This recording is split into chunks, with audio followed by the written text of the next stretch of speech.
Hey, it's Bill from the Bill Simmons podcast. FIFA World Cup 26 fans, listen up. As the official beer sponsor of the FIFA World Cup 26, Michelob Ultra is giving away $1 million worth of FIFA World Cup 26 tickets and prizes. Enter now at MichelobUltra.com/superior access/FIFA World Cup 26. Michelob Ultra FIFA World Cup 26 superior access. No purchase necessary. Open U.S. residents 21 plus begins on December 1st, 2025. Ends on July 31st, 2026. Multiple entry periods. Visit www.MichelobUltra.com/superior access/FIFA World Cup 26 for free entry deadlines, prizes, and details. LinkedIn's AI-powered job search can help you find the most relevant roles based on your goals and experience. It cannot help you find something to talk about in the elevator. So, ride any dragons this weekend? It can help you find your next job just by describing it in your own words.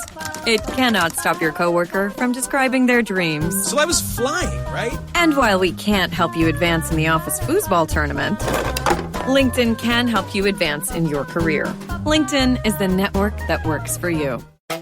Zootopia 2 has come home to Disney Plus. Let's go! Get ready for a new case. We're gonna crack this case and prove we're the greatest partners of all time! New friends. You are Gary the Snake. And your last name? The Snake. Dream team. New habitats. Zootopia has a secret reptile population. You can watch the record-breaking phenomenon at home. You're clearly working at Zootopia 2, now available on Disney Plus, rated PG. Are all batteries the same? That's like asking if all soccer players are the same. Take Messi, the most decorated player ever. Is there any other player who has achieved that? No, just him. Now take Duracell. Is there any other battery with power boost ingredients inside? No, just Duracell. Remember, goats only trust goats because they're built different. And Messi only trusts Duracell. We're in a part of the summer where we are in between Juneteenth and July 4th. Late June. School is out. Beaches are in. Winners are winning. And the Packers have been losers for 199 straight days. Perfect time of the year, guys. Perfect time of the year to stay out the way, stay out of trouble. Shout out to Geno Smith and Jonathan Cooper. wow. While everybody's getting their much-needed R, we're still plugging away, guys. Look at us. Yes, Four we are. amigos. We're still plugging away, grinding, chopping tape, getting stuff done because the NFL never sleeps. Dave, June, False. Who's you all's favorite number 81 in the NFL history? Dave, let's start with you. Number 81. It's a great question. Mine, I know mine off rip. I mean, it's easy for you guys. I'm trying to remember any Vikings that wore 81. And I'm sure my fans will freaking kill me. They are in the comments right now getting on your case, Dave. I'm sure they are. I'm blanking at the moment. I'll have to apologize. How about this? And it's really goes back to your heyday, Dave. The last time the Vikings went to the Super Bowl, Carl Eller. Yes, without a doubt. I'm thinking wide receiver. Yes, Carl Eller, as in Hall of Famer, Carl Eller. Why am I having a hard time talking to you? I don't know. I just had 2 sips. That's it. Sure. I'll be better when I drink more. Yeah. 2 sips. That's all I've had today. I'm drinking Bardstown Bottled and Bond. Street sponsor. Do that for free. Bills. If they want to help sponsor us, shoot me a DM. I will be happy to have you as a sponsor. Detroit bleachers and speakers, guys. What about you? Number 81. And let's try not to be too obvious. I think, Okay, you want to go outside the obvious? It would be Terrell Owen. Damn, Joe. That was mine too. Yeah, outside of the obvious. Yeah, obvious being Megatron. Yeah, there you go. There you go. Oh, man. It's really not that many, though. Like, when I really think about it, everybody's 80, 84. Like, are there a lot of 81? Randy Moss wore 81. He wore 18. He didn't wear. Maybe in the Raiders, maybe? Yeah, when he played for the Raiders, he wore 81. Okay, I do, yeah. But 84 for the Vikings, right? Don't mess that up. Except for right after he was drafted, he was number 18. Mm-hmm. Even in Madden, early Madden games before they changed it, I think he was initially 18. My favorite 81 is Sam Hurd. Those Chicago Bears. We know Sam Hurd. We call him what's Bricks. Is he the one that got in trouble for? No. For listening to too much Jeezy? Yes. He got influenced by too much trap house music. That's my boy Sam Hurd. Yeah, But there you go.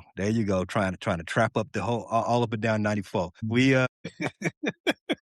my other favorite 81 is 81 days until Vikings, Lions, and your Chicago Bears start the season 1-0. Clap it up, fellas. Hey, another good hook. Right. I like it. Now, favorite 81 wide receiver for me is Anthony Carter. Ooh, it's a good one.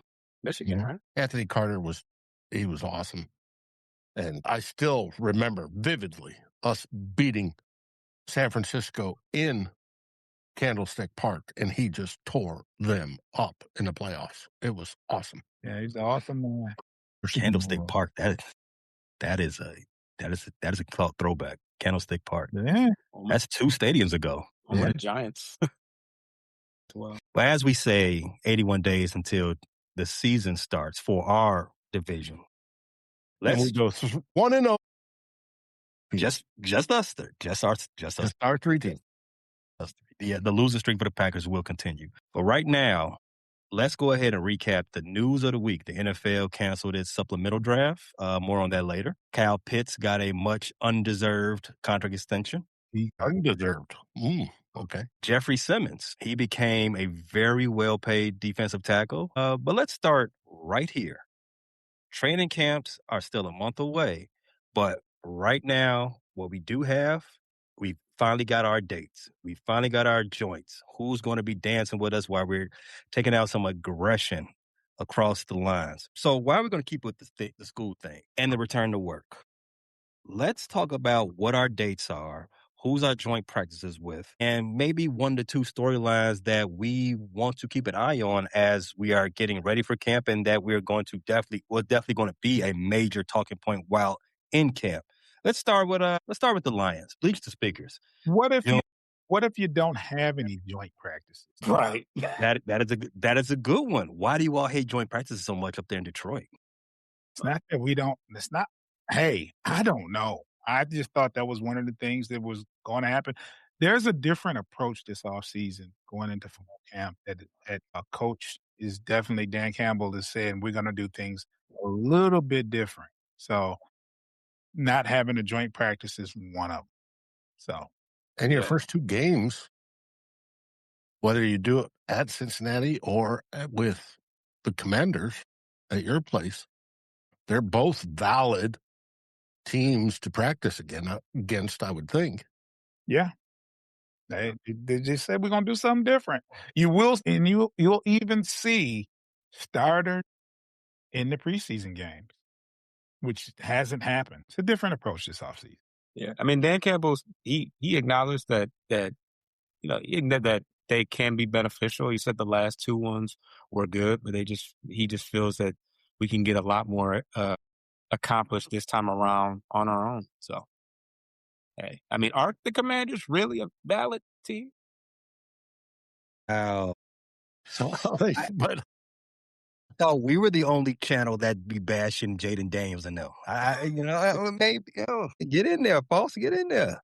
I'm gonna let Cincy live, though. I'm gonna let Cincy live. Fan of the friend of the show. Probably he's watching right now, so I'm gonna let him live. Don't do too much for Tim now. I got nothing. I got no smoke. Okay, but let's talk about storylines. You said, June, that is a major storyline that's been all this offseason.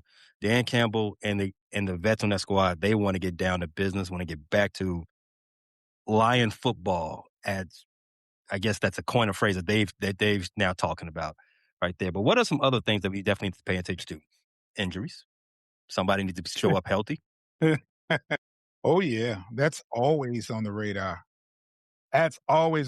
But Dan Campbell also said, in pause if applicable, that they're going to go hard regardless. They're still going to practice the same way. Just those 2 things are going to change. He said he's going to push them. He's just going to push them for. We're also get to see, at least during the preseason games, how Penei Sewell transitions over to the left side. Well, And more importantly, that the interior doesn't part like the Red Sea in the first regular season games too. That matters. So yeah, got a few new pieces on that line. So just like last year, and those few pieces, new pieces, will be in preseason games. And the two storylines that are that we haven't really talked about as of yet is incorporating the brand new OC. We all know how that went last year. We're still trying to bounce back from the Ben Johnson departure. I mean, not that our offense was so bad. I think a lot of that could be attributed to the offensive line woes, but we're now bringing in a guy that's pretty close to Ben Johnson. And yeah, I mean, we were one and done with the other guy. His name actually escapes me right now. But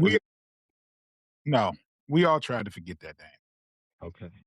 It's a common name. What's his name? Play calling duties halfway through the season. Right, yeah. So it got dark real fast for him. Oh, John Morton. I don't know if this might mention. Not related to the salt company. Yes. Right. or the receiver, Johnny Morton. He was pretty salty though. Yeah, he still unemployed if I'm not mistaken. But but the other one is the cornerback battle. Terrion Arnold is going to have a competition on his hands. He's not being handed the reins to the CB2 job this upcoming year. So one thing about the Lions, we always have issues with corners. It's just one of our things. So to have some formidable not opponents, but competition for Terrion Arnold to have to work for his job going into that big number 3 year. He's past the sophomores, the rookie year, the sophomore slump. He's now, semi a vet now. He's should be pretty comfortable, with the defense and stuff like that. So yeah, competition for him, and hopefully he can stay out of trouble and avoid a suspension because he kind of had a shaky off season, and he doesn't need that. He was hurt at the end and missed a good chunk of last year with an injury. So he doesn't need any distractions. He needs to get right to work. Not only are you, phasing in 2 new coordinators again, Kelvin Shepherd. You do have a departure in the running back room. He's been there for a long. I guess he's been there. He's been one of the key figureheads in his resurgence of Lion football. So I think that is something else you want to pay attention to. You brought in Pacheco. You brought in Pacheco to replace King Dave Montgomery, who's on his way out. So now it is officially HNIC for Mr. Gibbs. So that's a good thing.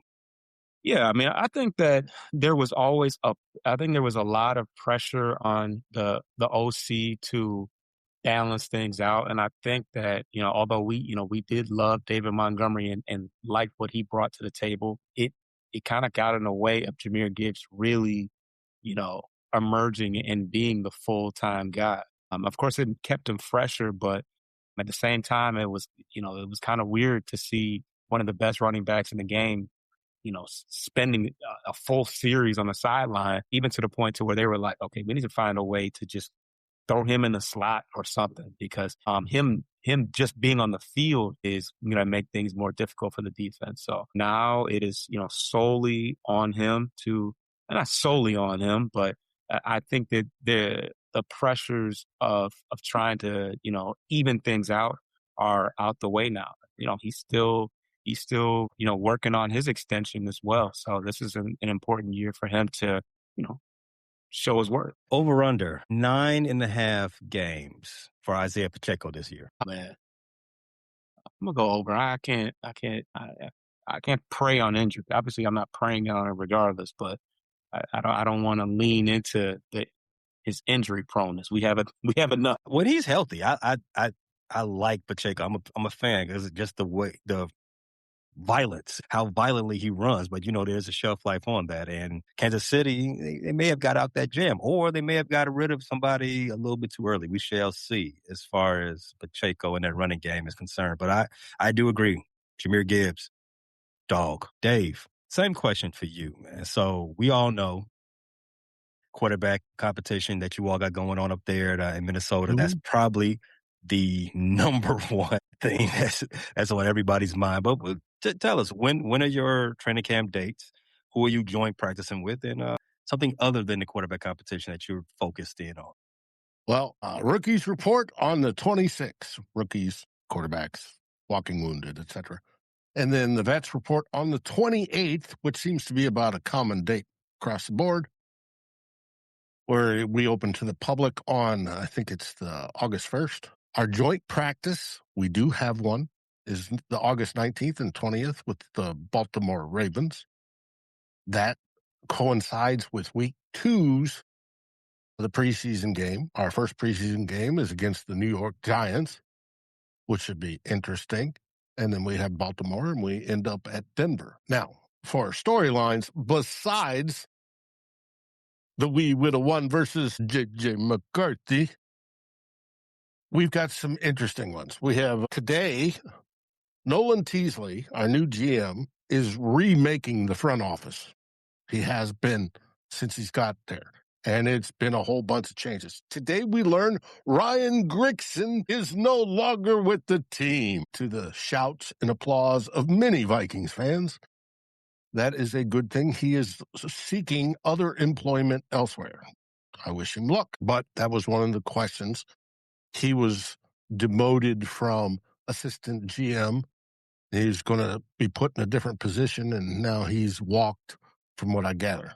But the other big storyline that's popped up lately is the possible trade of Jordan Addison. Yo. Yes. And it was started by Jason La Canfora from ESPN, or Sports Illustrated, pardon me, who floated the hypothetical trade to Baltimore, no less, because he's from Maryland, that it would make sense. Well, he's not the only one that's picked up on it. We've got local beat writers that have picked up on it, and including Ben Lieber, former linebacker and stud for the Minnesota Vikings, who has his own show on KFan, has talked about it, because the reason being is Jordan Addison is entering his 4th year. He's already been designated the Vikings picked up his 5th-year option. He's a designated driver, too. Well, he needs that. For sure. But the question is, he will be due a big contract if the Vikings choose to extend him. And supposedly they've offered him an extension, or there's rumors thereof, but he's turned it down because it's not enough money. He's looking to get at least $30 million for a wide receiver, too. Well, when you got Justin Jefferson, the best wide receiver in the league, as your wide receiver 1, and he'll be due another extension here within the next couple of years, you got to figure out, how are you going to pay both wide receivers in excess of, probably, if you total it up, well over $60 million, probably $75 or $80 million. Are you going to do like Cincinnati did with their 2 wide receivers? Could you? Yes. Will you? That's a different question. Nolan Teasley is going, I don't know. What if we like the we would have won and want to give him an extension? What's he going to want paid? And it's probably in the close to $50 million range. This makes me choke, but okay. It's all about the money and the availability. Generally, you follow the money. This is a passing league. Wide receivers get paid almost 3 times as much as running backs do. And quarterbacks obviously get paid the most. And you figure, well, why do wide receivers get paid more? Because they're throwing the ball more. The league is closing in on 60% passing rates, which is crazy, versus running the football. So if you go with the money route, are you setting yourself up for success like Cincinnati? And that one I seriously wonder, where you can't pay a defense and all your money's on the offensive side, or do you spread it out some? And that, I think, is what's generating these Jordan Addison trade rumor. You know, my old saying, spread cheeks, not hate. But Dave, Minnesota does two things very well, historically. They know how to find wide receivers in the draft, and they know how to trade them. Mm-hmm. If it happens, well, we've been down this path before. We got to You get good wide receivers all the way into the fourth round. I say it all the time. That's why I have no idea why people are paying these wide receivers so much. You can just go get another one for cheap. I say it. I don't know why. But anyway. Stephon Diggs in the fifth. So that's what I see. If they want to trade him and get a second rounder for him, which I would think would be minimum, by all means, do it. We got a on Jennings this year. So if they trade before this season, we've got coverage. That's not a big deal. We got a question for you, Dave, in the live chat. All bias aside, how do you really feel about that quarterback room? How do I feel? I'm rooting for the quarterback that gives us the best chance of winning a Super Bowl. Is that a warm feeling? Is that a tepid feeling? It's a general fan feeling. That's what I'm rooting for. Now, if I want to get controversial, I'm a J.J. McCarthy proponent. I think J.J. did enough towards the end of the year to deem to be the starter. He has gone through OTAs and minicamp, and he has done just as well, if not better, than Kyler Murray. Now, Kyler Murray's more talented. He's got a more talented throw, but he's got his own issues as well. And it's going to come down to, does Kyler Murray pick up the offense, which he's supposedly struggling with, the play calls, because they're long. Kevin O'Connell loves this West Coast version of takes 5 minutes to call in the play sort of deal. It's a whole paragraph. If he struggles with that, or if he's off and not making everything go, whereas J.J. McCarthy's showing comfort with it, he knows it, he knows the checks, he knows the play calls, he knows everything, and he goes in and he's improved on the offseason with his techniques, which he's demonstrated he has. He can now layer a ball in and all that versus the full rifle mode he used last year. It could be interesting. The best for the Vikings would be that J.J. McCarthy wins the competition because he's on a rookie contract. They keep him for the long term. He will be the first quarterback drafted, what do I call it? A franchise quarterback since Fran Tarkenton. And Fran Tarkenton didn't start out that well, and he went to the Giants, played like crap there, and he came back, and he was great.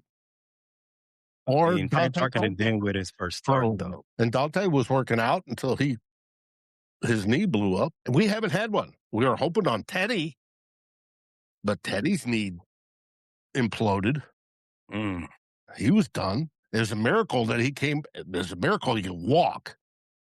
But the fact that he can come back and play as a good, valid backup is remarkable. Absolutely remarkable. Fran Tarkenton did win his first start of his career. Yes, he did. Yeah. Hall of Fame type performance. J.J. McCarthy. All right, Dave. That's very cool. Remind me again, who did you say your joints were? Cincinnati and who? No, we have only one joint practice. Okay. And it's our one team. It's 2 days. It's the Baltimore Ravens. Oh, okay. All right. Goes into week 2 preseason game. We shall keep an eye on the quarterback battle and maybe Jordan Addison getting a new secondary color to add to his purple. We're going to take a quick break real fast and then talk about what's going on with the Packers and the Bears. If you're watching live, you know what to do. Sit still, staple your butt to that chair because we are not going to be gone long. This episode is brought to you by State Farm. You know those friends who support your preference for podcasts over music on road trips? That's the energy State Farm brings to insurance. With over 19,000 local agents, they help you find the coverage that fits your needs. So you can spend less time worrying about insurance and more time enjoying the ride. Download the State Farm app or go online at statefarm.com. Like a good neighbor, State Farm is there. All right, hydration break over. Shout out to the World Cup, guys. You all following the World Cup? Absolutely. Well, I know the U.S. team has They clinched, but moving on to the next round. I don't really know how the opening stages and knockout rounds, how all that goes. But yes, the United States is they performing well, and they are still playing. They are advancing somewhere. But I know they're paying close attention to what's going on with the World Cup in Green Bay, Wisconsin. Why? Antonio Freeman. You all remember him, right? I had nightmares on Sunday because of Antonio Freeman. Did not like him whatsoever. I mean, he's a cool guy, but I did not like what he did on Sundays. But as it relates to what we're talking about now, his son is on the U.S. men's team for the World Cup. Good for him. And he's out there doing big things. I think he scored a goal in one of those games too. So shout out to him, to the family. I do not extend those shout outs to the Green Bay Packers. Still losers. Stops there. It definitely stops there. Elsewhere, what's going on with the Packers? We talked ad nauseum about their overpay of Christian Watson, but I think the number one thing that they are looking for this offseason is, do they actually need Jordan Love to take it up a notch? That's a question. He's a good quarterback. Whether he's elite, he's all debate that. Professional, yes. Thank you, June, for returning to the show and correcting us on that. We've seen Jordan Love up close and personal, no diddy. So we all have a necessary bias against Jordan Love, but we also don't have the green and yellow colored goggles that a lot of people watch Jordan Love wear, right? I don't think I'm breaking any news to say I think he's, like you said, Dave, just okay. He's elite during maybe 4 weeks of the season as they've all picked up on Toyotathon. He can do some things. He's not garbage, but when they glaze him, it's like when you're like, okay, rolling our eyes. He ain't all that. Their training camp opens July 28th, same as yours, Dave. Rookies report the day prior. Joint practice will be against the Wee Widow Ones, former team, Arizona Cardinals, on August 26th. Full month. So, bias aside, gentlemen, what would a step forward season look like for Jordan Love? Torn ACL? Oh, crazy. Oh, June. You can't take a step forward if you tear your knee. Literally and figuratively. It's a preference-based answer. Sorry. I think Jordan Love, he threw for $4,000 last year, right? And he had something the Chicago Bears have never done. Wow. That's correct, but forthcoming. Great answer there, Pay. So Jordan Love, he did have a standard season for most modern quarterbacks. Shout out to the Chicago Bears. But for those who are still questioning him, if you're going to take a step forward and be elite, I think he actually needs to take. I don't think it's a stats question. I don't think it's a touchdown to interception ratio question. I think is one, he needs to do it when it matters. He needs to do it outside of Toyotathon. In fact, he needs to do it after December 13th. He needs to get his team out of the 7th seed and needs to get his team into the championship game. And I ain't talking about going through the chest of the Dallas Cowboys. That don't count. You're discrediting him for that one. Okay.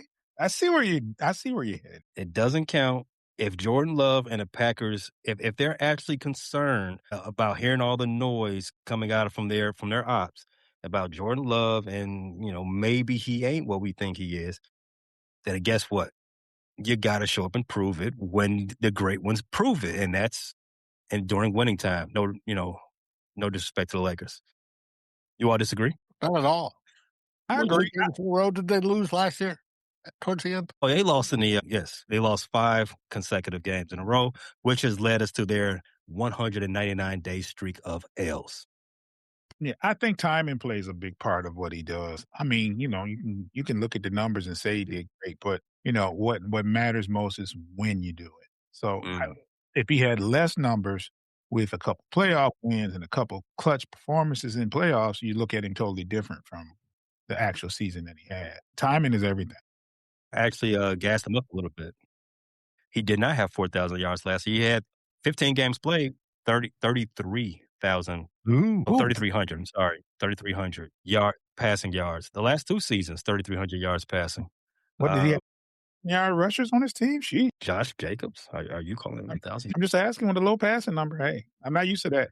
Josh Jacobs was 929 yards. Exactly. Close to 1,000. What are we doing here? All right, so enough Packer talk, but shout out to the Freeman family. No. Well, there's more. Yeah.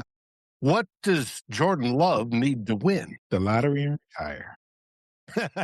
Oh, he's a new father. He's recently married. If he can win some playoff games, that'll be the icing on the cake. But Dave, I think you have something in Micah Parsons. He needs Micah Parsons to win. I think that is another storyline. But I don't necessarily know. Let me take that back. We already know Micah Parsons is going to be on the PUP.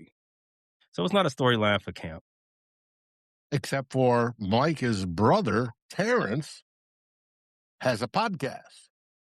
And Dallas fans got all pissed off at him when he was down there in Dallas. Terrence comes out this week and says, you think he's going to be ready early in the season? Not a chance. 9 months. Week 8 at minimum. He said 9 months. Why would he come out and say all that? Well, because they were saying that he would be back week 2. And he said, no, it's a minimum of 9 months. Because not just this season, my career is on the line. I'm not going to rush. Mike or his brother? I'm not sure which one said it, but that was what was being said. 9 months. Yep. Yeah. So I didn't need to hear it from nobody. We've seen enough. Yeah. We've seen it. We've seen enough. These injuries enough. We know what type of timetable they're on. The Packers can lie all they want. Micah can, try to speak it into existence all he wants. I don't care. Unless you've got the knees of Thanos or Adrian Peterson, he came back right. Adrian Peterson was a freak. Yeah, he was back pretty fast off of age. And he busted 2,000 yards that year, but his first few games back, he was not the Adrian of old. But the whole fact that he came back. I don't think Adrian was even healthy. I just think, I just think 2 things. One, he can play. His pain tolerance is unlike any other human. And 2, no one in that building was going to tell him no. Yeah. He walked in with a belt and he said, I'm playing. Armed. I love Adrian. I still remember the final game, and he was rushing for the record. And I was sitting in Aliyah Salim at the PAX terminal watching the game. He got pulled there at the very end, and I'm going, all he needs is 6 yards. But anyways. So moving past the Packers, we're coming over to the Bears. And now the Bears,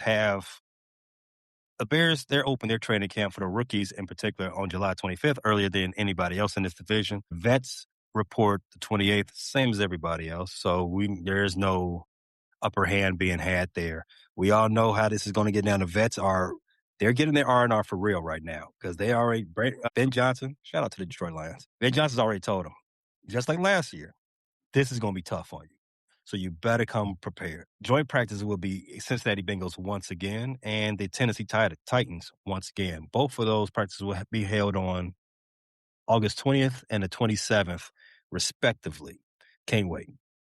You learn a lot about your team during joint practices. I don't know what I'm not going to question Dan Campbell's his methods. He knows a lot about more football than I do. He knows his team better than I do. If he wants to zig while everybody else is zagging, hey, go ahead. I support it, but I also support joint practices. Give me more joint practices and give me less preseason games. I'm all for it. Storylines for the Chicago Bears. I think there's a few that we're going to be paying attention to once camp hits. Number 1 on that list is, where the hell is Kyler Gordon? Kyler Gordon, dynamite, nickel cornerback. Everybody already knows that about him. But what they also know about him is he's always on the effing sideline. We need to see him return to practice, padded up with the rest of his teammates in camp. Don't drag this out. Even though everything what they're not saying sounds like this is going to creep into the season, he needs to be there. Spider-Man needs to be in camp. I don't want to hear. I don't want to hear nothing. And the new Spider-Man movie come out 31st. Kyler Gordon needs to be there too. Same day, opening camp, ready to grow. Same another injury, Braxton Jones. Now Braxton Jones is actually healthy for the first time in a long time. The on again, off again left tackle for the Chicago Bears. He more than likely is going to win this job. This is his last chance to prove that he's a starter in the league. He got it. He got the opening. He needs to take full advantage of this. Ben Johnson said he looks, in his words, yoked. He looks like he's in the best shape of his life. I'm rooting for Braxton. Braxton, a former 5th-round draft pick, much maligned draft pick, left tackle for the Chicago Bears. Not that he was trash. It's just that you don't think he's a starter. He's just not that good. Your last shot, buddy. We paying attention because that is a very, very valuable blind side that you are protecting. Don't F up. And speaking of that very valuable blind side, can't go without mentioning my man, cover athlete, Madden, Caleb Williams. Caleb Williams has got to improve. And where he needs to improve, ball placement. He's got to improve that ball placement, Dave. That's got to come up. Yes, you're going into the second year of the offense. First time he's ever went into a second year of an offense. I want to see the improvement. There should be market improvement when you've had this much time to pour over the same playbook, this much time to play with the same teammates. The improvement needs to be astronomical, not just in the minor things like getting guys to the line and, commanding the huddle. Those are important. Not saying they are. And from all intents and purposes, everything we're hearing from all the beat reporters, there has been improvement in that area. That shows leadership. That shows that everybody is on one accord with you as the leader, one band, one sound. But we need to see it also with keeping the chains moving. That's how you help out this defense who, might still need some help and as it relates to getting the opposing offense off the field.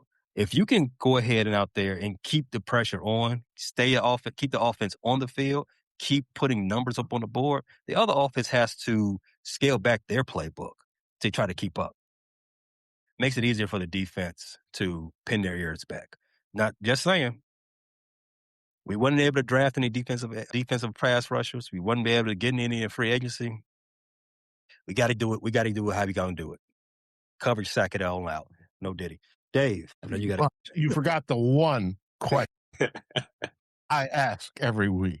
Will the Chicago Bears finally find a home? Or are they doomed to wander the Midwest forever like a heartbroken lover who just can't commit? 1 minute, they're deep in talks with Illinois. The next, they're running to Hammond, Indiana with open arms and billion-dollar dreams. Governor Pritzker says, "Stay with me," while Indiana whispers sweet tax incentives in his ear. New sites pop up daily. McCook, Southworks. But will the McCaskies finally pull the trigger? Or is this just another dramatic season of As the Stadium Turns? Excellent production there, Dave. I love the imaging. Good stuff. Good stuff. Lord. Oh, that was great. This episode of the Bears Days of Our Lives. I like that. Well, what's the story? There's a bunch of stuff that happened this week. A bunch of stuff has not happened, and that's the problem. Nothing has actually happened. There's some stuff that's been talked about. As you put in our chat, there was a back and forth about what's actually happening in Springfield, but I'm going to hold that to the last. So a couple of weeks ago, Pritzker had said that the Bears were not doing what they were supposed to do, and then he came a little bit off that hard stance, that hard line, and said if the Bears call his office, call the necessary people, and outline what needs to be done, he will call the special session. Excuse me. He would do it. He will play ball. He'll play ball, right? To that point, as reported in Politico, the Bears are actually drafting legislation with the state representatives as we speak. Cam Buckner, who is also a state representative, I heard an interview with him on 670 to score in Chicago.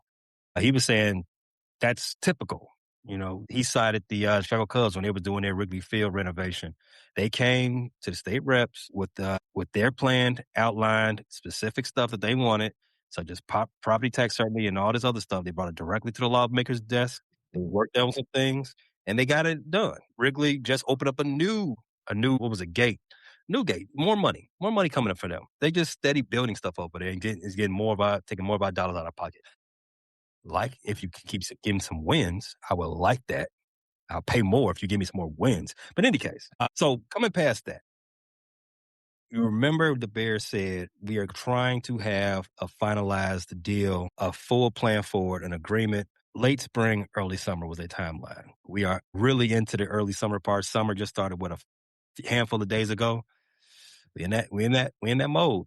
We're in that mode. But it's looking like, if they're going to continue down the path with Illinois, which has always been the desire, I never bought into the Indiana thing. If there's going to be a special session, you all know there is a state fair going on downstate Illinois. That's going to be in Springfield, the capital. That's going to be in August. If they're going to call a special session, makes sense. Everybody's down there already. Let's do that then. So fingers crossed for August. Dave, you did mention some other sites that also threw their hats in the ring. Yes, when you got the Wild Wild West going on, there will be. What's the phrase? How's the phrase going? When the cat's away, the mice will play. Absolutely, yes. That's what we got. The mayor of McCook or the village leader, whatever he's called, and then the same with Southworks. But when I'm hearing there's slag piles, one's a quarry and the other one's the old steelworks. So yes and no. So McCook is I don't even know if it's a village or not. I call it suburb. Whatever. It's a very small suburb. It might even just call it a village. So it's very small. It's an industrial suburb village or whatever. It's really just 421 people that live there. Yeah, it's for those unfamiliar. If you're unfamiliar with McCook, but generally familiar with Chicago, McCook is about a few miles west of Midway Airport. It's actually right next to Bedford Park, which is where Midway Airport sits. Bedford Park is mostly an industrial suburb as well. The problem with McCook and the problem with their offer, even though they said they will give the Bears free land, and they would give them money to build up there. There's two things wrong with this. Not wrong, but there's two things why they're probably not going to be prioritized. Even though the word is free, we like free 99 around here. Best price. You can't beat it. Even though the Bears already own Arlington Heights, and whatever area, the proposed area of McCook, it's about half the size of the Arlington Heights site. So Arlington Heights is about a little more than 300 acres. This proposed site in McCook is about 150. So that's first stop, right? Because the Bears want to do more than just have a stadium. They want to do the whole shebang. Shout out to Drake. Right. And stadium, as we know, takes about 60 acres. Mm-hmm. So if the Bears if half of 150's got to go to the stadium and parking and all this other stuff, it doesn't leave much less to do all the other fancy things that the Bears have their eyes on. Another thing that makes it a bit more complex for the Bears is what is also already in McCook. McCook's already got a stadium. Well, let me take that back. SeatGeek Stadium is not actually in McCook, but it's very close. SeatGeek is where the Chicago Fire play. It is a bigger stadium than what will be proposed for the Bears. It is a new stadium. I don't think it's even 10 years old. So two stadiums in that close vicinity, and then you got all the like you said, the industrial situation going on over there. It's a very business centric area, McCook, Bedford Park, and everything on that side of Chicago with Midway Airport. It's a lot of trailers, a lot of traffic. It just brings back the entire issue that we started at the beginning. All the traffic over there on the lakefront. So that's the McCook issue. Now, that's just me talking. Somebody who's familiar with the area. Southeast side. Now, that rung my ears.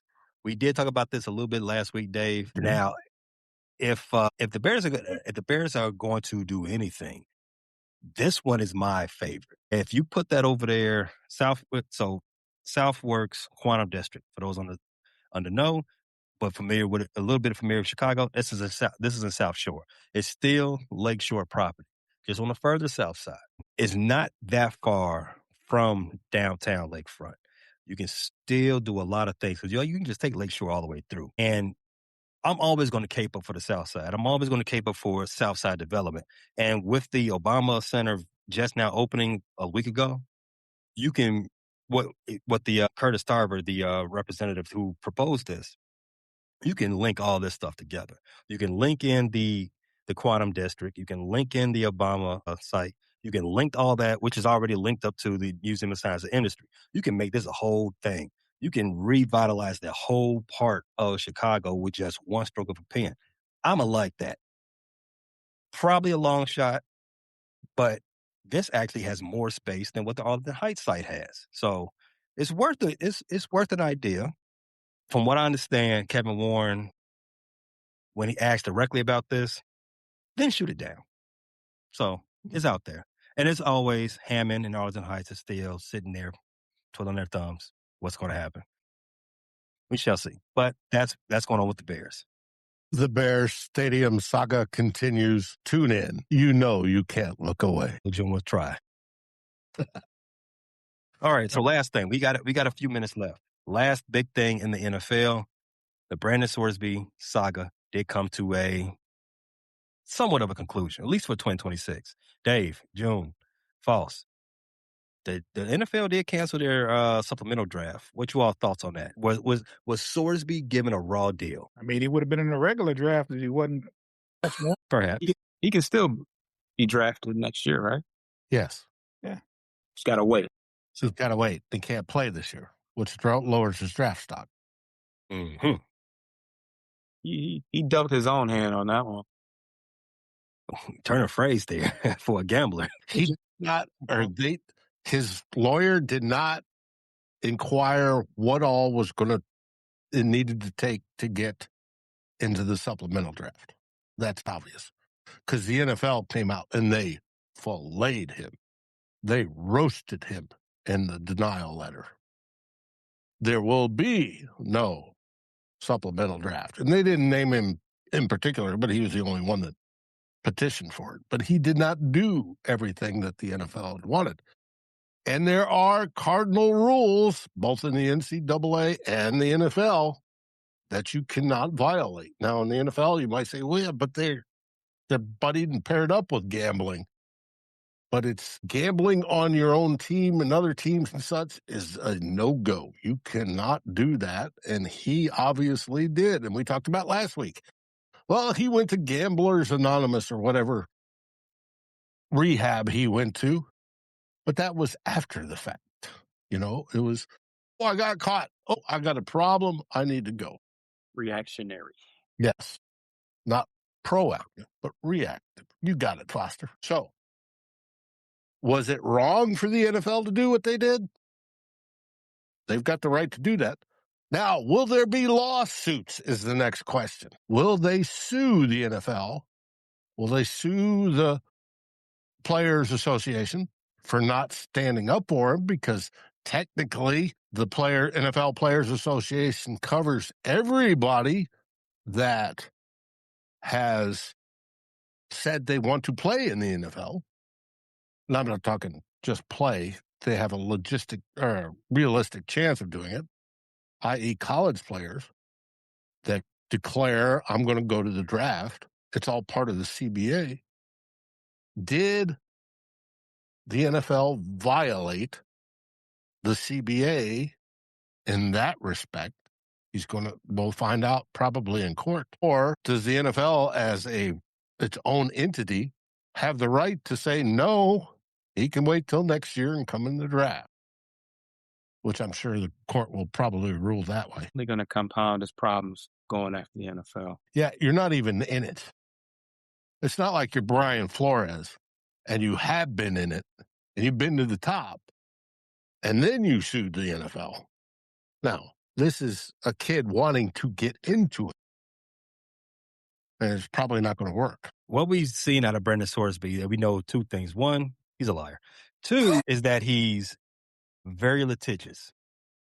He's one of those kids that didn't get no whoopings. You know what I'm saying? They were always trying to weasel, trying to like, yeah, but I could do this. Yeah, the yeah, but kids. I can do, the rules don't apply to me. If he got more whoopings as a kid, he wouldn't be going through this right now. 9,000 bets. 9,000 bets he made in school. He didn't try to take ownership of his problem. If he had an actual problem, if he believed he had an actual problem when he went to Gamblers Anonymous, he would atone for his addiction. That's a part of overcoming your addiction. You atone for your actions. Atoning for your actions isn't going to the court and saying, hey, you know what? I should be able to play. Going to the court and getting a bogus injunction from the judge saying, you know what, not playing will be a detriment to this young man. Bull baloney. Him not playing is not going to stop him from being a model citizen. The judge saying that, he's going to miss out on having all the rah and all the good stuff that playing sports comes with. Hey, go play tiddlywinks. Go play softball. They'll still get that team. You can get all that stuff that you get out of there from playing those games. You don't have to play football. Football is not the only sport where you can get those benefits from having team camaraderie. And now he goes to the NFL. He tried to skip past all the judgment he was getting out of college. Got to try to go around the NFL draft, jump in the supplemental draft. And the NFL said rightly that, no, bro, that's not how we do things over here. You're going to have to, because you going through the supplemental draft in the fashion he was trying to do it, was basically circumventing the draft. That's against the rules. Dave, you remember way back then a win, maybe not. But before there was an actual draft in place, teams just signed players from the neighboring schools in NCAA. That's all they did. Now, whoa, let's make this a little bit more fair. You gotta first announce that you're going to the draft, and you give teams to all do their due diligence and draft you. Trying to go around that, make you a free agent, and that's not how things do. If that was allowed, Eli Manning, we wouldn't have had that stuff with Eli Manning. Wouldn't have had that stuff with Caleb Williams. No, you need to go through the draft first, not get drafted, then go to supplemental draft. That's how the NFL works. And I'm positive he's going to bring this to a court. I'm positive he'll try to sue the court. And guess what? Mike Florio is almost 100%. Because for one, he's not in the CBA. He's not protected by the union. So his only recourse is to take it to court. And the second he does take it to court, there goes your NFL career. The union, he falls in that gray area. The union negotiated players that could be in the NFL role. They did it that's how they got the rookie pay scale in place, that these guys could be drafted and they could, become NFL players. So we got to cover them. And of course, the players union being of those people in the NFL, players in the NFL, they said, no giving a quarterback $50 million who hasn't taken a snap in a game, i.e. Sam Bradford. God bless his soul. He was the last one. And all that sort of stuff. So he technically falls into that category. Now, will the NFL Players Association stand up for Soresby? I'm sure they frown on gambling too, because it makes them look bad. It makes the NFL look bad. It makes them look bad. I think the kid, crapped his bed and now he gets to lay in it. Now, whether he could go to the UFL or CFL or Arena League or whatever is undetermined right now because most of them are finishing up. But it's going to be interesting. Those college players, they don't get a vote. No, they don't, because they're technically not NFL members yet. There you go. They don't get a vote. And if you don't get a vote, you're not in a union. Anyways, now, has him being denied driven any trades? I don't think. Yesterday with the Saints. What the Saints do? They traded Wilson back to the Jets for a third rounder, I think it was. Wilson. As in quarterback? What's his name? I want to say Mark, but it's not Mark. I know who you're talking about. Yeah. I don't necessarily think, as it relates to this story, no. You don't think they're tied? Not really. I do think there were some teams banding, hoping that to get Soresby on with a third or fourth. Zach Wilson. Third or fourth. Yes, Zach Wilson. Third or fourth pick, maybe a fourth. I don't think anybody's going to give up a top 3 pick in next year's draft for this kid. But I was thinking that there were maybe a handful of teams that maybe spend a fourth on him if he clears that. A fourth. Anything higher than that, it would have been outlandish because he's a project. Well, I gathered that. He would have been a low first rounder, but in this draft? Probably in this one specifically, yeah. In the last one, we only had 2 drafted in the first round. Do you think he would have been better than the Rams QB they took? No. Well, so he finished bottom at. But if the Jets were one of the ones mentioned, and they were probably thinking of a second round or third round bid for this dude, and suddenly he's not going to be available, they traded for Zach Wilson. Well, I could tell you right now, his draft stock next year is going to be even worse. Tim asks, how about the Sanders rumors? Yeah, Shador Sanders, who they're saying don't believe anything coming out of Cleveland right now. They're trying to up the price for some quarterback. One of them quarterbacks going to get traded. Don't believe anything coming out of them. We've seen this before. Not buying it. I don't think either one is lighting it up, as they say. But because Soresby cannot play college, he can't play. He can't put on any new tape. His tape right now is what these NFL teams will have going into next year. 6th round pick, and the Jets would draft him in the 4th round. Bleachers to Speakers. June, welcome back. B. Foster. It's a month into the camps open, but the Pistons are on the clock. What's going on at Bleachers to Speakers? Where can everybody find you guys? You can find us on Bleachers Speakers on YouTube. You can also at all the aggregators for your audio fix. You can find us on Bleachers Speakers. Just type in Bleachers Speakers FFSN and S anywhere you can listen to a podcast. You can find us. You can also, for Pistons, you can look us up for a post-game podcast, and that's also on Bleachers Speakers channel as well.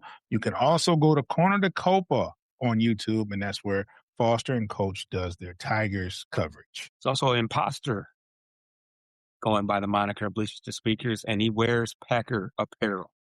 Really? His channel is Bleachers to the Speakers. Oh, you added a word? Yeah. Okay. Packers fan. He's a Packers fan. Well, he had on a Packers jersey. I didn't listen. Right. Maybe not, but. Hey, maybe we'll find our Packers representative. There's only room for one Bleachers to Speakers. That's true, yeah. That would muddy. You're muted.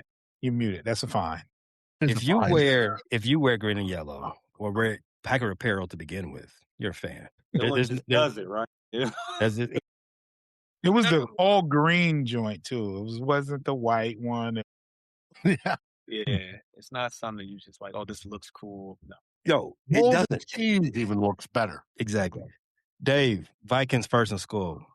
You guys, where can everybody find you? What you guys got coming up? Vikings First and Skull. You can find us at Vikings First and Skull on YouTube and any of your podcast aggregators. And tomorrow night, we have the Real Forno Show. We recorded it yesterday because Tyler's up in Winnipeg watching the Blue Bombers. He's on vacation. But we recorded it, and it is what are the things necessary for the Vikings to get to the Super Bowl? And it was interesting. It'll come out tomorrow night, 6:05 p.m. Central Time. Join us.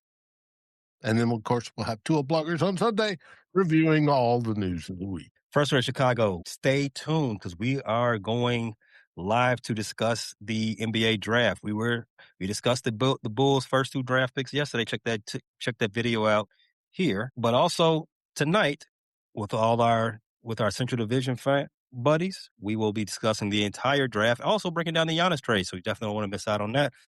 That will be 7 Central, 8 Eastern, right here at the Frustrated Chicago Sports Fan Channel. Dave, what they say in Minnesota? Well, you know what we say in Minnesota.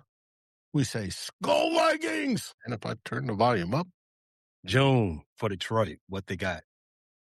We don't say what they say, but. And as always in Chicago, make sure you keep it classy. The Bear. Appreciate you tapping into this latest episode from the Frustrated Chicago Sports Fan channel. Don't matter if you was watching on YouTube or listening on Spotify or Apple. Make sure you like, subscribe, share with everybody on the block, and hit the notification bell so you never miss none of our daily drops. And to all the guys from the Shy, we say 3 things. Bear down, fly the W, and sell the team, Jerry.